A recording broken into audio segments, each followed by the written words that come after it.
I'd like to thank my mother, my father, my brother Gary, my daughter Tanzania. I love you. He danced like joy had a body.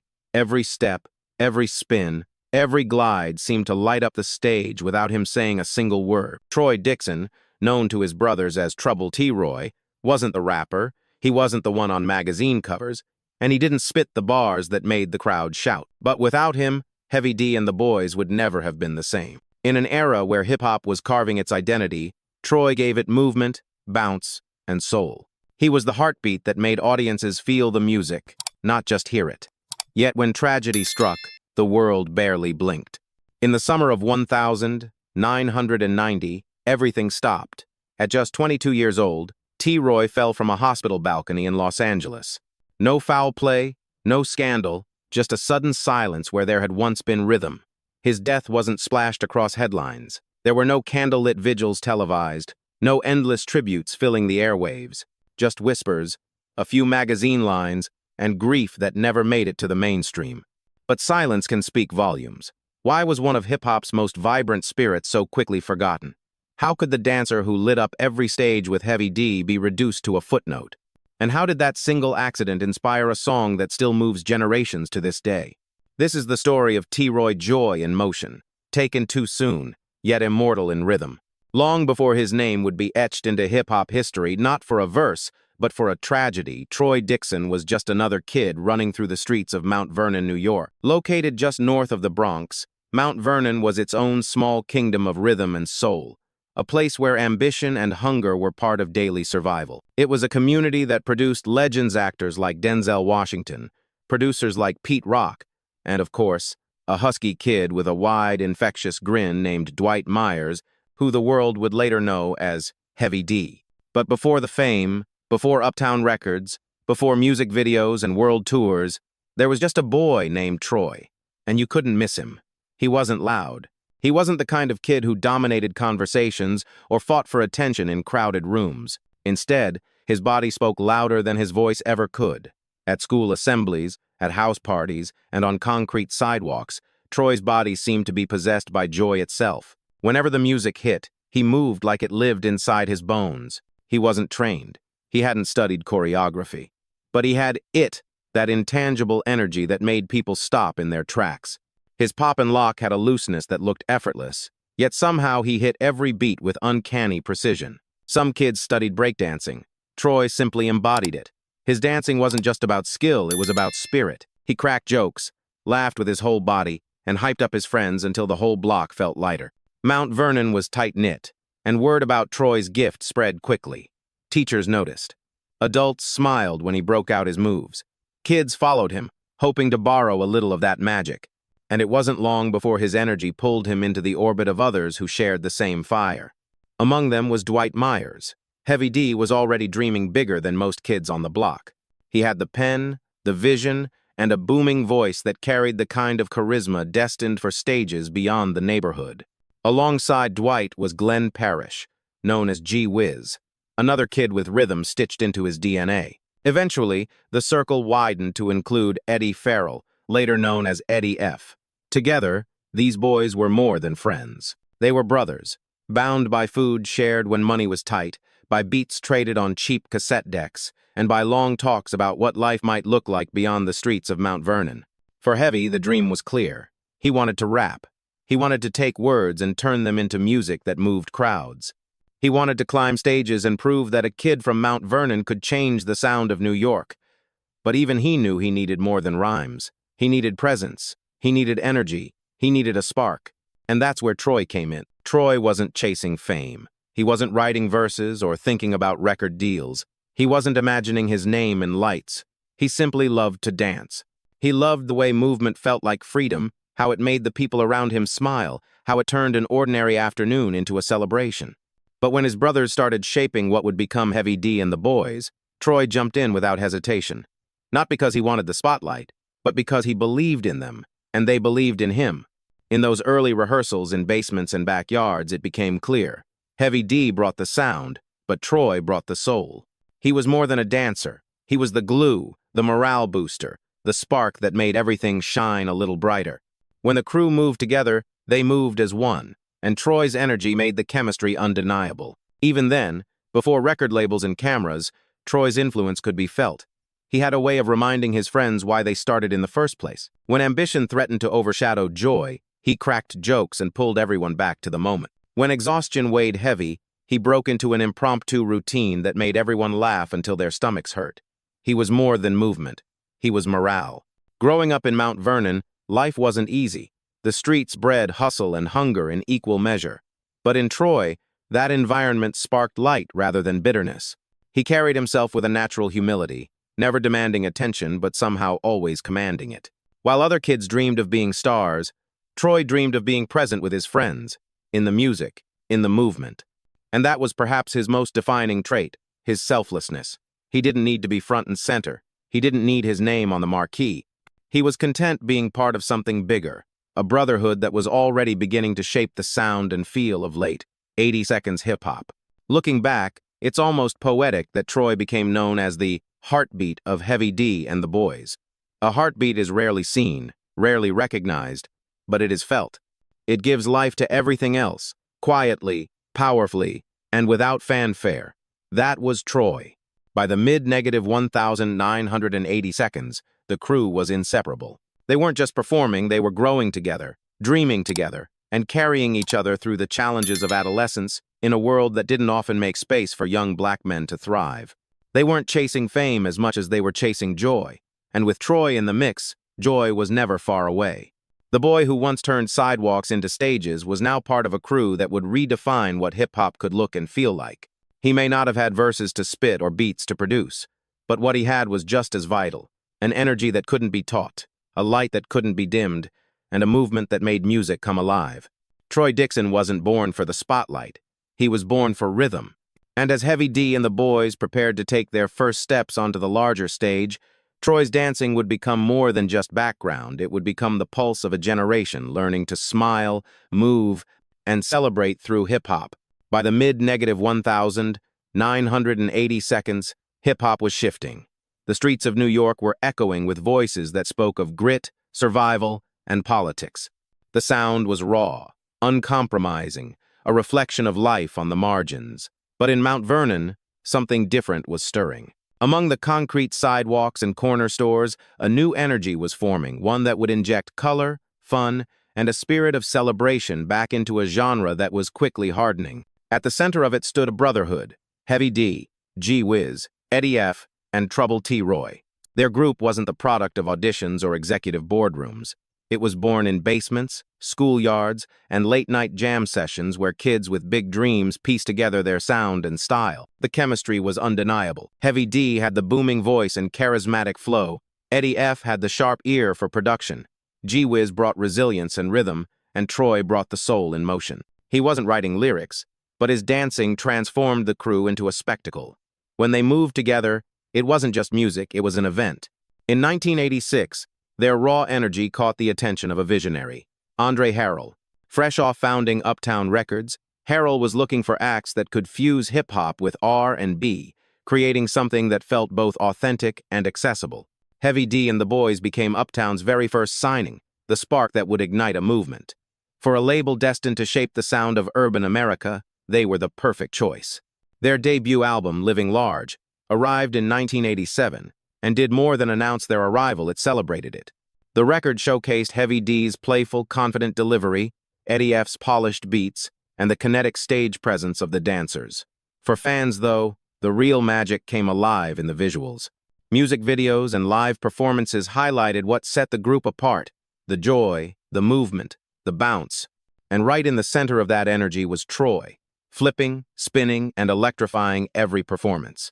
Hip-hop in that moment was saturated with tough postures and hard edges, but Heavy D and the Boyz were different. They wore bright colors. They danced unapologetically. They radiated positivity without sacrificing credibility. They weren't trying to imitate the streets. They were trying to lift them up. The message was clear: you could love hip-hop and still celebrate life. And audiences embraced it. By 1989, the group's second album, Big Time, elevated them to a new level. The production was funkier, the rhymes more confident, and the performances sharper. The record gave fans timeless tracks like We Got Our Own Thing, Somebody For Me, and Girls They Love Me. These songs weren't just hits, they were statements of identity. We Got Our Own Thang was more than a catchy chorus. It was a manifesto. Heavy D and the Boyz weren't here to follow trends, they were here to set them. And in many ways, they did. They became the first rap group to perform at the American Music Awards, a milestone that signaled hip-hop's arrival on mainstream stages. For years, rap had been treated as a fad, an underground curiosity. But here was a group from Mount Vernon, bringing their energy to prime-time television, bridging hardcore authenticity with mainstream acceptance. In those years, Troy's role was impossible to ignore. He wasn't just in the background, he was part of the rhythm itself. Alongside G Wiz, he turned concerts into full-blown parties. They weren't content to just hype up Heavy, they created an atmosphere where the crowd felt like part of the show. Fans didn't just remember the beats, they remembered how the performances made them feel.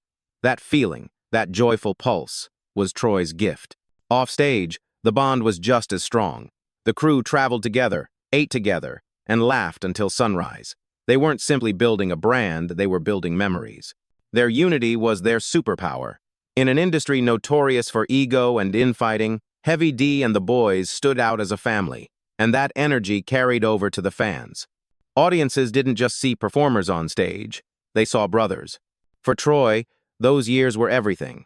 Dancing wasn't his job, it was his life. Whether on stage in front of thousands or in a cramped rehearsal space with just his crew, he gave the same energy. He danced because it was who he was, and because it made the people around him feel alive. Fame, recognition, headlines, those weren't his goals. His joy came from being with his brothers, moving as one, making people smile. The late 1,980 seconds into 1,990 marked the golden years of Heavy D and the Boyz. Their records climbed charts, their videos played on rotation, and their performances redefined what hip-hop could look like. They were proof that the genre wasn't limited to toughness or anger, it could also be playful, loving, and celebratory. And much of that energy came from the dancers, especially Troy. Every flip he landed, every glide across the stage, every wide grin he flashed reminded audiences that hip-hop was as much about movement as it was about words. He was, in so many ways, the embodiment of the crew's spirit. Without him, their shows wouldn't have had the same spark. With him, they became unforgettable. But as the group reached new heights, shadows lingered nearby. Success brings pressure, bigger stages, and tougher schedules. For most, the thought of slowing down never crossed their minds. They were living their dream, and it felt unstoppable. No one could have imagined how suddenly that dream would be cut short. At that moment, though, all that mattered was the movement. From the streets of Mount Vernon to Uptown Records, from local block parties to national award shows, Heavy D and the Boyz had risen. They weren't just performers, they were pioneers. And at the heart of it all, keeping the rhythm alive, was troubled T.R.O.Y, the dancer who turned music into joy. By 1990, the dream that began in the basements and backyards of Mount Vernon had turned into something much larger. Heavy D and the Boyz were no longer just hometown heroes, they had become household names. Their music crossed city lines, national borders, and cultural barriers. Tracks like We Got Our Own Thang and Somebody for Me weren't just radio hits, they were cultural markers. They made people dance in clubs on Friday nights, and they echoed from car stereos on long Sunday drives. What made the group so distinctive was the balance they struck. Heavy D's booming charisma drove the sound, but he never carried it alone. Eddie F. provided the beats, G Wiz added resilience and stage chemistry, and then there was troubled T.R.O.Y, the heartbeat, the soul in motion. He didn't rap, he didn't produce, but he gave the crew something irreplaceable, a living embodiment of joy. On stage, Troy's presence was transformative. When the beat dropped, he flipped, spun, and glided across the stage with a freedom that looked effortless but struck with precision. While audiences vibed to Heavy's rhymes, it was often Troy's choreography that elevated the performance into something unforgettable. He wasn't just background, he was the spark that made every set feel alive. This energy wasn't confined to the spotlight. Offstage, the brotherhood held firm. Touring was grueling late nights, cramped buses, endless flights, but Troy made it bearable. He was the one cracking jokes in long dressing room waits, starting impromptu dance battles in hotel hallways, or beatboxing in elevators just to make the crew laugh. In a world where fame often fractured friendships, Heavy D and the Boyz remained whole. Their momentum grew quickly. They weren't a gimmick. They weren't manufactured. They were a family that had turned their natural chemistry into a cultural movement. And by 1990, they were touring the country with Public Enemy and Third Bass, sharing stages with some of the era's most influential acts. For Troy, every performance was a chance to pour out his soul. He didn't dance for clout, he danced because it was the purest expression of who he was. Fans felt it too. At every show, crowds erupted not just for the rhymes, but for the spectacle. Heavy D and the Boyz didn't just perform songs, they turned concerts into celebrations. At a time when much of hip-hop leaned into posturing and aggression, this crew reminded audiences that joy was revolutionary too.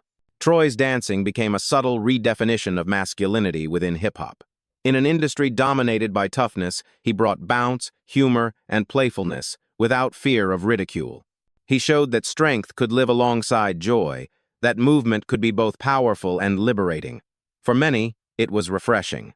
For Troy, it was simply who he was.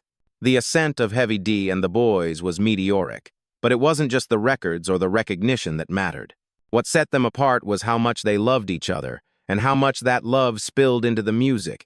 And in the center of that bond, always smiling, always moving, was T.R.O.Y. The summer of 1990 should have been a season of celebration.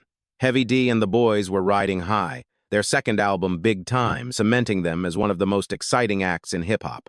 They had just finished electrifying crowds alongside Public Enemy and Third Bass, touring the country with a show that felt less like a concert and more like a cultural explosion. For Troy, it was everything he had dreamed of, living on stage, moving with purpose, watching joy ripple through thousands of fans at once. But fate doesn't measure success in record sales or roaring crowds. Sometimes it strikes in the most ordinary of moments. That August, while in Los Angeles, the group made what seemed like an innocuous stop at St. Mary's Mercy Hospital in the Crenshaw district. Accounts differ. Some said they were visiting a friend. Others claimed it was just a casual visit. Whatever the reason, it should have been uneventful. Instead, it became the day everything changed. At some point during the visit, Troy fell from a second-story balcony.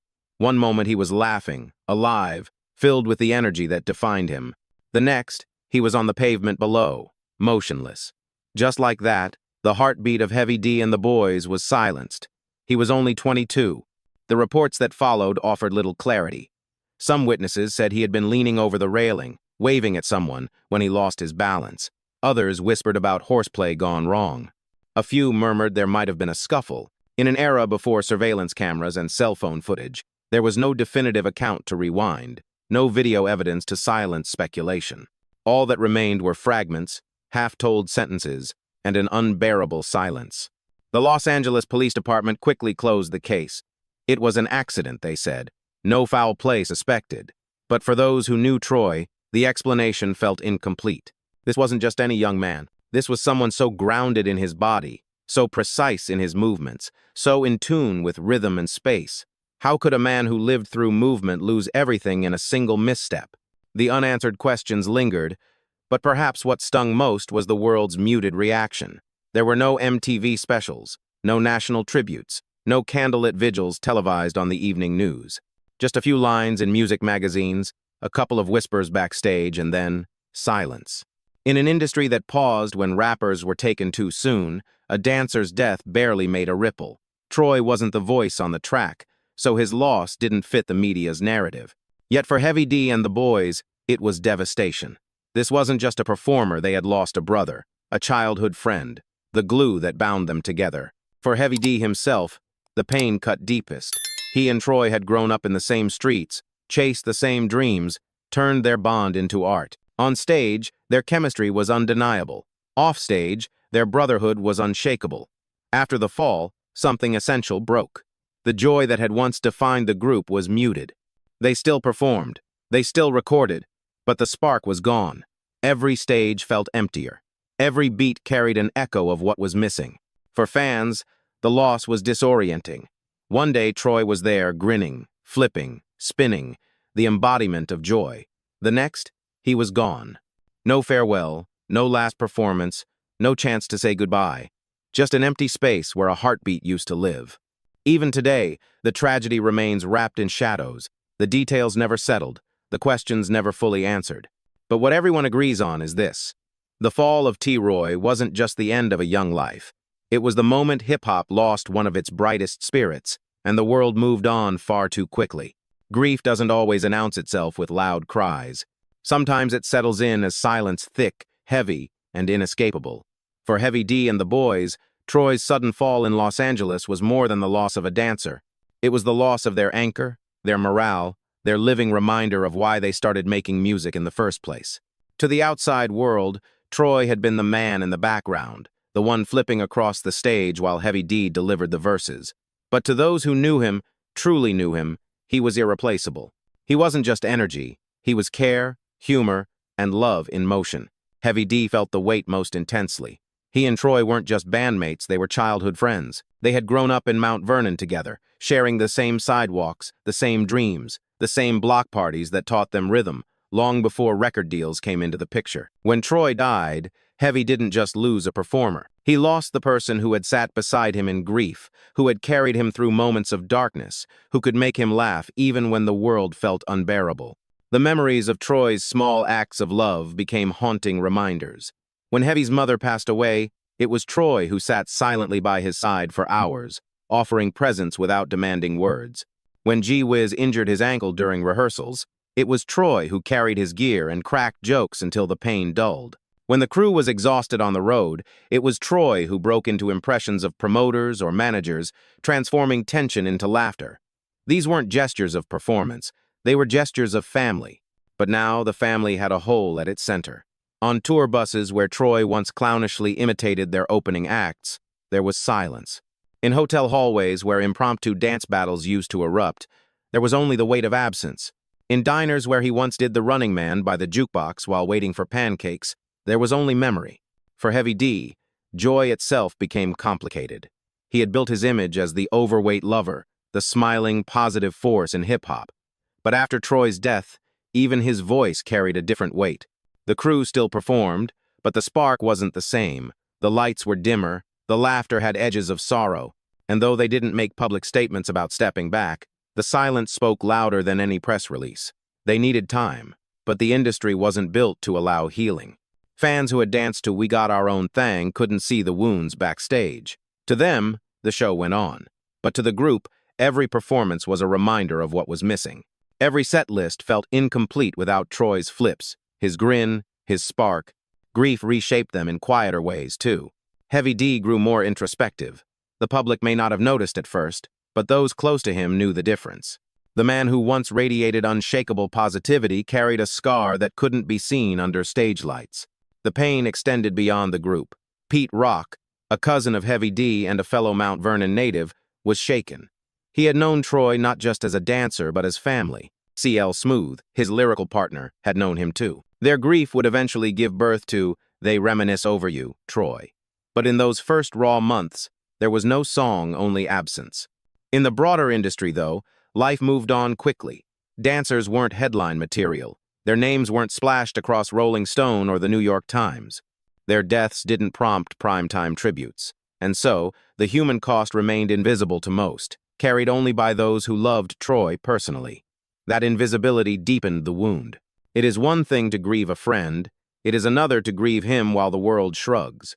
For Heavy D and the Boyz, the silence of the industry was almost as painful as the accident itself. How could someone who had given so much joy, who had literally embodied the spirit of their music, be remembered only in whispers? The truth is, the industry saw Troy as replaceable, an accessory to the main act. But to the crew, to his family, to those who watched him transform any room he entered, he was irreplaceable.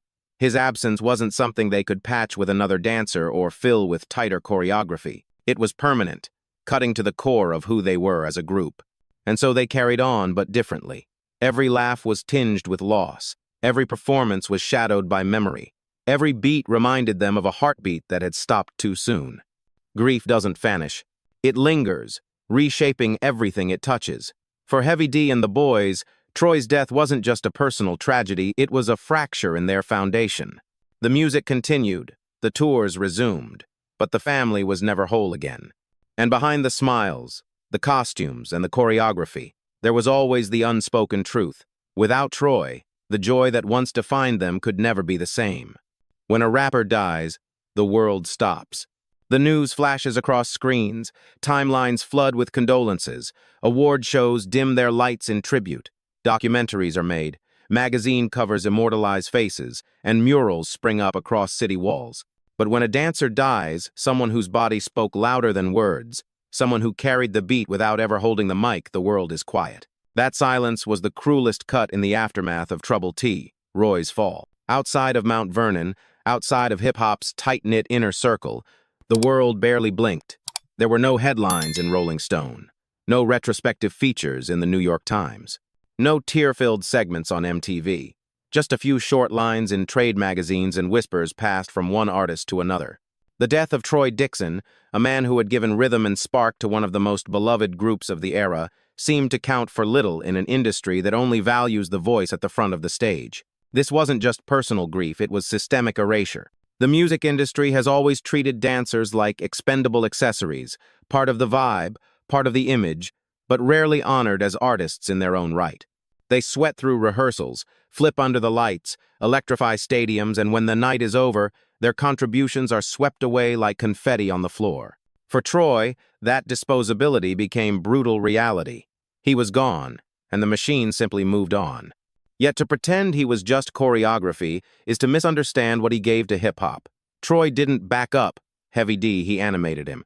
He and G-Wiz transformed every performance into something greater than the sum of its parts. They turned concerts into block parties, videos into cultural moments. When fans remember Heavy D and the Boyz, they don't just remember the lyrics. They remember how the group made them feel, and much of that feeling came from the way Troy moved. But in the narrative written by the industry, his name became a footnote. His legacy lived on not in interviews or memorials, but in feeling, in the bounce of a beat, in the lift of a chorus, in the spark of joy when the crowd erupted. His name disappeared, but his essence remained everywhere. The contradiction is painful. Troy inspired one of hip-hop's most iconic tributes, yet he himself faded into obscurity. Pete Rock and CL Smooth's "They Reminisce Over You," Troy, became a cultural hymn, a morning prayer that still resonates decades later. But even in the song's afterlife, his actual story was often overshadowed. Fans knew the record. They could quote the verses. They recognized the Tom Scott saxophone riff. But ask them who Trouble T.R.O.Y was, and too often the answer was silence. This is the curse of being influential without being famous. The culture remembers in spirit, but the system forgets in name. The history books are filled with rappers, producers, and moguls, while dancers, hype men, and choreographers slip into the margins. It is as if the people who made hip-hop move are less worthy of acknowledgement than those who made it rhyme. Within barbershops, dance studios, and community circles, Troy's name is still spoken with reverence. OGs recall his energy. DJs nod knowingly when "They Reminisce Over You" comes on. Dancers cite his style as an inspiration. But the larger industry rarely mentions him. No major awards show has honored him. No glossy documentary has placed his story at the center. His influence is everywhere, but his name is missing. And that absence speaks volumes about how the music business values those who are behind the scenes. For all its reliance on spectacle, for all its dependence on rhythm and presence, the industry rarely honors the ones who make that spectacle possible. They are praised while they're moving, but forgotten once they're still. That is the conflict at the heart of Troy Dixon's story. His death wasn't just a personal tragedy, it was a revelation of how easily the system discards those who don't fit its marketable mold. He was the joy, the bounce, the spark, but because he didn't rap, because he didn't release albums, his contribution was deemed secondary. Yet every time fans hear that horn riff, every time someone shouts along to Troy, every time a dancer flips across a stage in rhythm with a beat, his spirit pulses through the culture. The system may not have honored him, but the culture never forgot. That's the contradiction and the injustice. For a man who never asked for attention, it may feel fitting that his legacy survives quietly, in movement rather than headlines.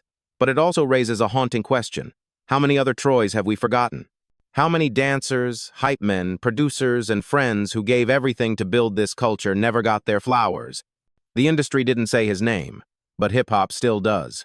And as long as the music moves, Troy Dixon moves with it.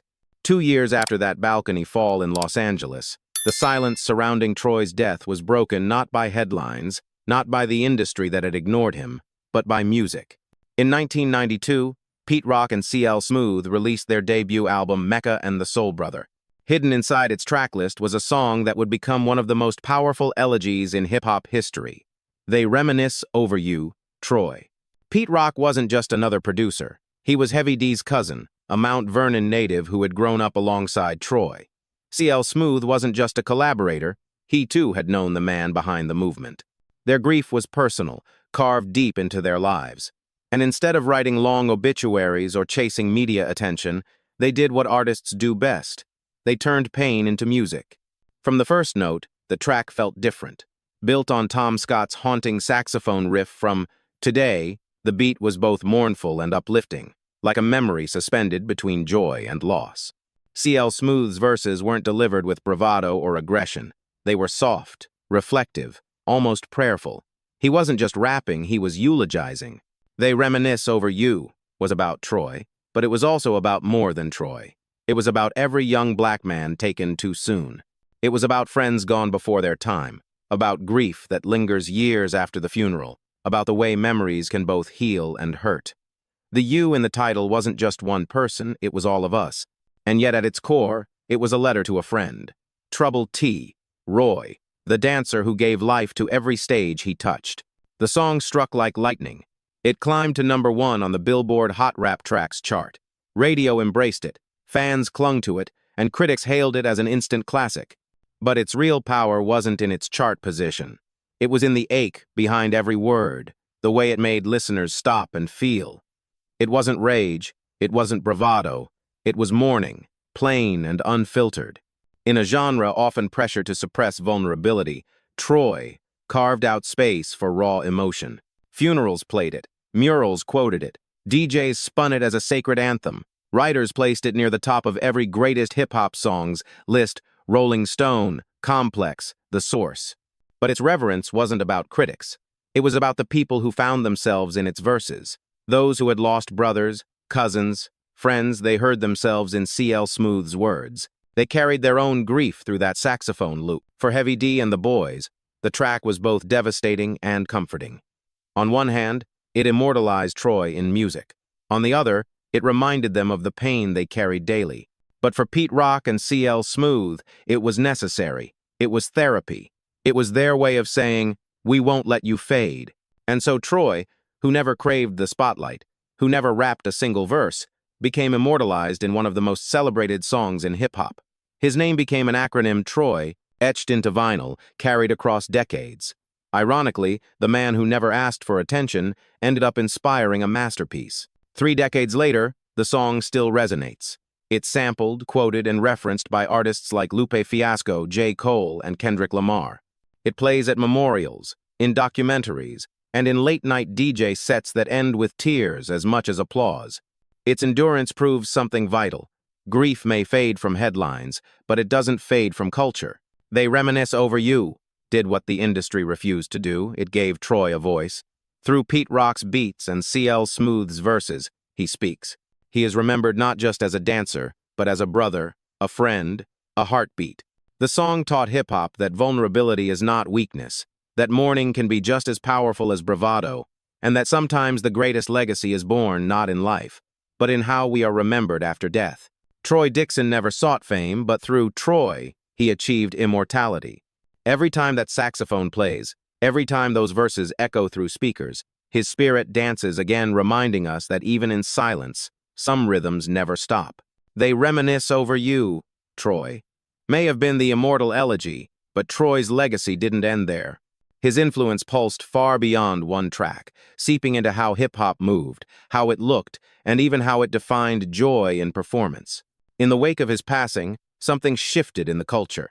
Choreographers in the 1,990 seconds began blending raw street styles with more theatrical, expressive movements. Dance in hip-hop was no longer just about hitting beats, it was about telling stories through bodies. Think of Missy Elliott's dancers, who turned every video into a visual playground. Think of TLC's syncopated routines, making their choreography as memorable as their harmonies. Think of early Diddy videos, where backup dancers weren't background props but part of the narrative. That evolution owed something to Troy.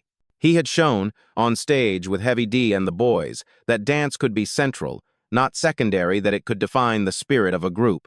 Even more profound was the way Troy's presence reframed masculinity in hip-hop. At a time when toughness and hard edges ruled the genre, he offered something different. His bounce, his humor, his smile, they were acts of resistance in themselves. He showed that joy was powerful, that movement was strength, that a man could be playful and still command respect. In an era obsessed with posturing, Troy embodied freedom. That freedom rippled into generations. Artists who came after, whether they knew his name or not, moved in spaces he helped carve. Every rapper who leaned on dancers to amplify energy, every choreographer who insisted movement mattered as much as lyrics, every kid who turned their living room into a stage because the music demanded it, they were all walking in Troy's footsteps. And it didn't stop with the 90 seconds. His fingerprints are on 1,000 music videos across the decades. They're in the energy of club routines, the swagger of award show stages, the viral choreographies of YouTube, TikTok, and Instagram. Whenever young dancers pop, lock, or glide to a beat with abandon, whether they realize it or not, they echo Troy's spirit. For those within hip-hop's inner circles, his name is still spoken with reverence.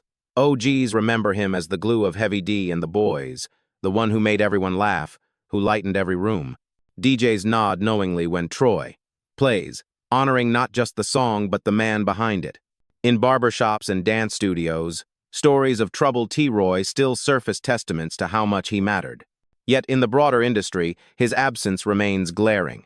The labels, the award shows, the glossy retrospectives rarely mention him. That silence reveals a painful truth.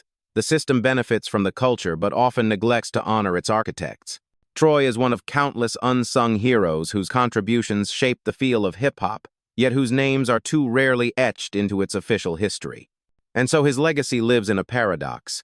On one hand, he is immortal in rhythm, alive in every movement, every bounce, every joyful expression in hip-hop.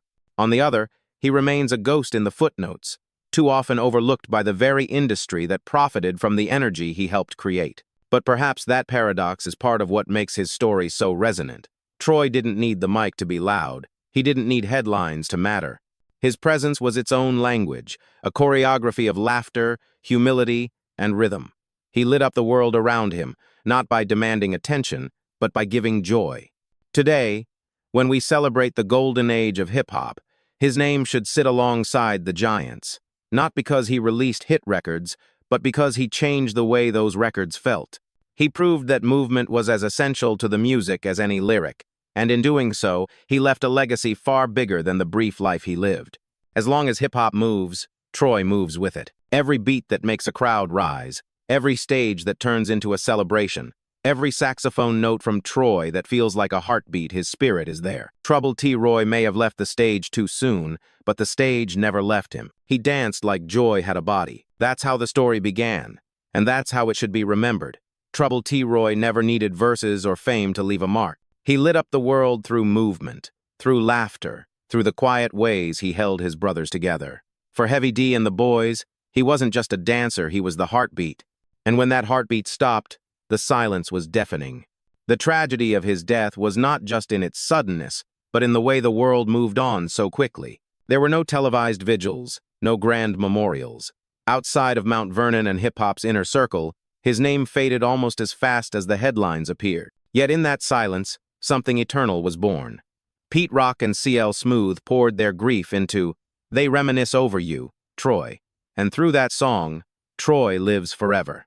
Every time that saxophone riff echoes, every time those verses play, he is resurrected in rhythm, but his legacy extends beyond a single track. It exists in the way hip-hop embraced joy again in the late 80 seconds and early 90 seconds, in the way dancers became central to storytelling, in the way masculinity found room for humor and freedom alongside toughness. Troy helped shape that, even if his name is too rarely spoken. And that is the lesson his life leaves behind. Greatness is not always in the spotlight. Sometimes it's in the background, in the ones who hold others up, who keep the spark alive, who remind us why we dance in the first place. Troy Dixon mattered, not because the industry said so, but because culture remembers, because the people who loved him refused to forget, because every time someone dances with abandon, they carry a piece of him forward. So what do we owe Troy? We owe him acknowledgement, We owe him space in the conversation when we honor hip-hop's golden age. We owe him credit not just as a dancer, but as a cultural figure whose influence still ripples through the music, the movement, and the joy of today. His story is a reminder that the unsung often carry the loudest rhythms, that even in silence, a heartbeat can echo across decades. Troubled T.R.O.Y may not have had verses to spit, but he left us with something greater, a rhythm that refuses to fade. And as long as hip-hop moves, he moves with it.